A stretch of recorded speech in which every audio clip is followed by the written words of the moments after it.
इस वीडियो को शुरू करने से पहले हम आपको एक डिस्क्लेमर देना चाहते हैं। ये वीडियो हमने पूरी तरह से निष्पक्ष होकर बनाने का प्रयास किया है। हमारी आपसे दरख्वास्त है कि वीडियो पूरा देखने से पहले आप किसी भी निष्कर्ष पर ना पहुंचे। जिस समय इंसान को इंसान नहीं समझा जाता था, महिलाओं और शूद्रों को शिक्षा लेना पाप था और हजारों सालों की जात पात, अंधश्रद्धा और गुलामी समाज का दम घोट रही थी, ऐसे समय में एक शूद्र परिवार में एक बालक जन्म लेता है जिनका नाम था ज्योतिबा फुले, जो आगे चलकर लोगों के लिए महात्मा बनते हैं। जाति व्यवस्था से तहस नहस हो चुके समाज के शूद्र परिवार में जन्मा हुआ ये लड़का जिस समाज की बेड़ियां तोड़ने वाला था, उसी समाज ने उनके रास्तों पर कांटे बिछा दिए।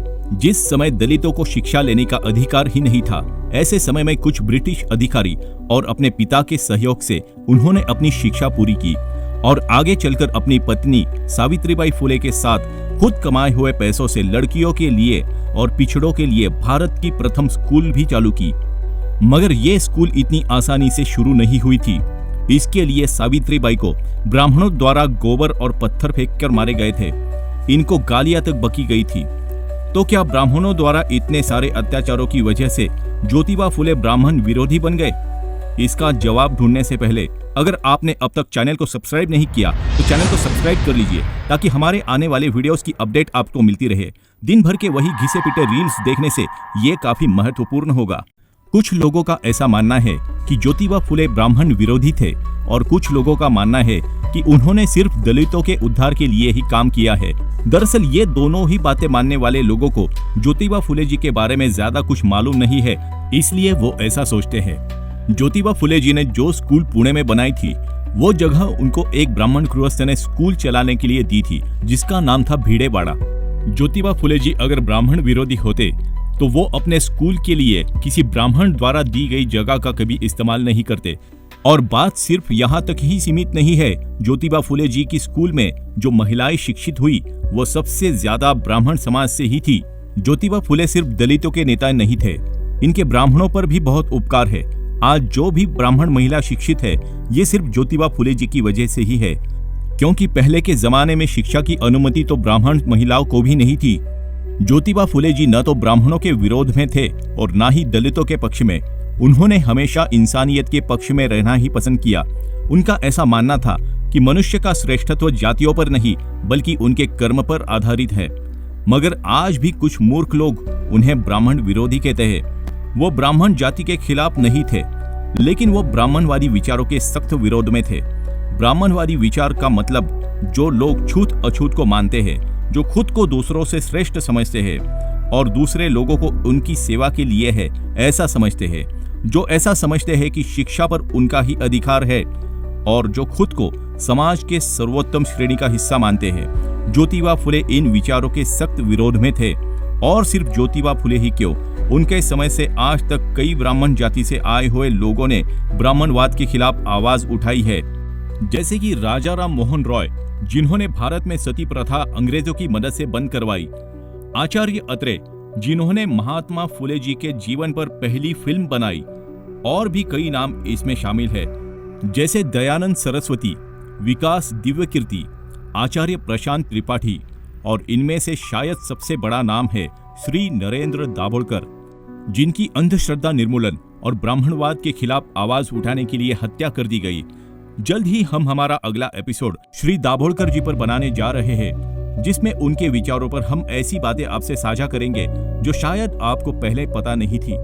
अब तक हमने जो वीडियो में देखा, इन सब बातों से यही साबित होता है कि सारे ब्राह्मण दलित विरोधी और ब्राह्मणवादी विचारों वाले नहीं होते और सारे दलित भी ब्राह्मण विरोधी नहीं होते। मगर ये बात भी उतनी ही सच है कि आज भी ऐसी ताकतें काम कर रही है जो ब्राह्मणवादी विचारों को समाज पर लादना चाहती है। हाल ही में अनंत महादेवन दिग्दर्शित प्रतीक गांधी की मूवी ज्योतिबा फुले 11 अप्रैल को रिलीज होने वाली थी, मगर सेंसर बोर्ड ने उन्हें उन पिक्चर में से कुछ सीन कट करने के लिए या बदलने के लिए कहा जो ब्राह्मणों से संबंधित है। जैसे कि एक ब्राह्मण लड़का सावित्रीबाई पर गोबर फेंकता है और इसके पीछे सेंसर बोर्ड ने कारण ये दिया कि इससे जातीय द्वेष बढ़ सकते हैं। मगर सेंसर बोर्ड को ये पता होना चाहिए, ये सिर्फ एक पिक्चर के सीन्स नहीं, ये हकीकत है। तो आज फिर इस पर आपत्ति क्यों? कुछ लोगों का यह कहना है कि सेंसर बोर्ड में अधिकांश लोग ब्राह्मण समाज से है और वो लोग ब्राह्मणवादी विचारधारा के हैं, इसलिए ही ये पाबंदियां लगाई जा रही है। अगर सेंसर बोर्ड ने इस मूवी में जितने सीन कट करने के लिए या बदलने के लिए बोले थे, उतने सोशल मीडिया पर इतने डिस्कस होकर फेमस हो गए हैं कि शायद वो मूवी में उतना फेमस नहीं होते। दरअसल इस बात के लिए सेंसर बोर्ड का शुक्रिया ही अदा करना चाहिए। ये सीन्स पर्दे पर दिखाने के लिए सेंसर बोर्ड को आपत्ति हो रही है, मगर जिन्होंने इन चीजों को हजारों साल तक झेला, उनके बारे में क्या? और ऐसे पिक्चर जब बनाए जाते हैं तब डायरेक्टर ऐसे सीन अपने मन से तो नहीं डालता, क्योंकि उसे भी मालूम होता है कि ये चीजें कितनी ज्यादा सेंसिटिव हो सकती है और इसके परिणाम क्या हो सकते हैं। जब एक इंटरव्यू में अनंत महादेवन से पूछा गया कि ये मूवी बनाने की जरूरत आपको क्यों महसूस हुई, तो उन्होंने बहुत ही बेहतरीन जवाब दिया। उन्होंने कहा कि जो चीजें 100 साल पहले समाज में थी वो आज भी समाज से खत्म नहीं हुई है, इसलिए आज इस मुद्दे पर पिक्चर बनाना ना सिर्फ जरूरी है बल्कि ये बहुत ज्यादा अर्जेंट भी है। आज भी हमारे देश में दलित दूल्हे को घोड़ी पर चढ़ने के लिए पीटा जाता है। आज भी अगर कोई दलित उच्च जाति वालों से शादी करता है तो उसे अनगिनत मुश्किलों का सामना करना पड़ता है, यहाँ तक कि उनके मर्डर भी किए जाते हैं। एक ऐसी ही हकीकत दिखाने वाली मराठी फिल्म सैराट में इस सच्चाई को बहुत ही बेहतरीन तरीके से दिखाया गया है। महाराष्ट्र में तो ज्योतिबा फुले जी के कार्य को लोग जानते हैं, मगर इस देश का दुर्भाग्य है कि बाकी जगहों पर ज्योतिबा फुले जी के कार्यों को नहीं, सिर्फ उनके नाम को जाना जाता है। एक जिम्मेदार नागरिक के तौर पर उनके कार्यों को फैलाना हमारी जिम्मेदारी है, ताकि ऐसे कार्य करने के लिए आगे की पीढ़ियों को प्रोत्साहन मिले। इसलिए वीडियो को लाइक और शेयर करना ना भूले।